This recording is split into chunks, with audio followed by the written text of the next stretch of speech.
Man, the right spouse would study you and learn everything about you like a fluent language. Like, you ain't even gotta worry about her knowing what you like. She know what you like. She know she know everything about you. Same thing.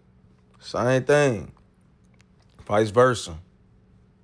When the man really likes a woman, when the man really loves a woman, he studies her. He know what she likes. He know what she don't like. You know what I'm saying? It ain't hard, man. Find somebody that want to study you. Find somebody that's intrigued about you, that likes you. A lot of people are caught up in this weird world of trying to go out to people that don't like them and then calling it pursuit and chasing all that. Like, man, you don't supposed to chase behind nobody. You supposed to organically and authentically attract who like you.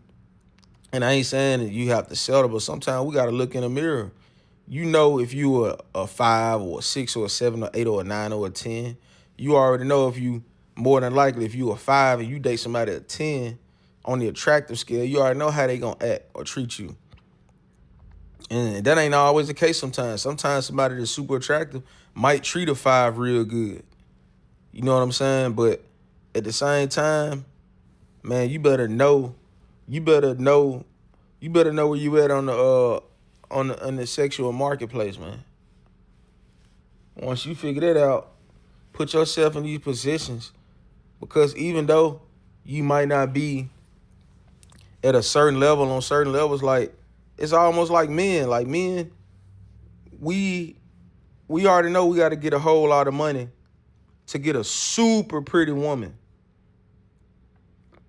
I mean, attractiveness is cool, but at the same time, you can be attractive all you want as a man, but man, if you can't provide no steak dinners or you can't do nothing luxury or fun every now and then, she ain't gonna be with you long. She'll settle for the medium ugly dude that got money.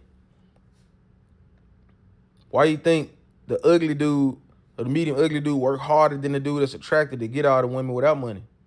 And more than likely, they always end up with the prettiest women. Because over time, women's brain develop. They don't care how a man really look at us after a certain age. They go get the ugliest dude in the world, but that man can provide and do things. Get what? Get where they going to that man. Because it all dates back to survival at the end of the day. So as a dude, as men, we smart. We know, man, I'm ugly, man. Hey, okay. Let me go get some money. All right, now I go get what I want. Same thing with tall dudes. Man, I'm tall, man. I know I ain't got to do too much. I ain't got to work that hard, so I'm cool. Still end up losing a woman because I ain't really got no money like that.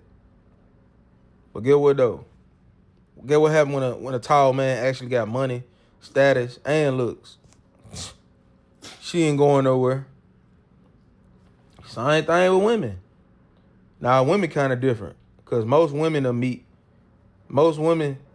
a woman can be a 5, but she have a nice body and she'll end up dating a dude that's a 10.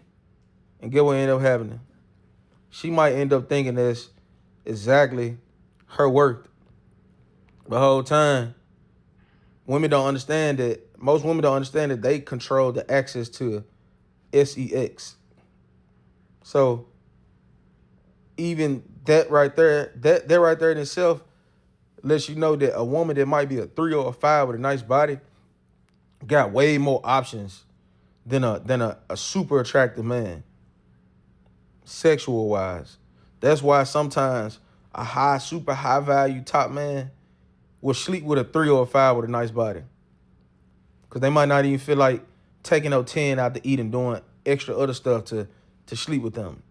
But they'll sleep with a 3 or a 5, because the 3 or a 5 gonna feel like they hit a lick by dating a man that's a 10. See what I'm saying? So all the confusion be coming from when people not knowing where they at on the sexual marketplace. You got to know where you at in the sexual marketplace. And I'm not being mean. You just got to know where you at, man. That's how you end up being happy. But everybody want to be delusional. That's why the dating game be kind of tore up a little bit.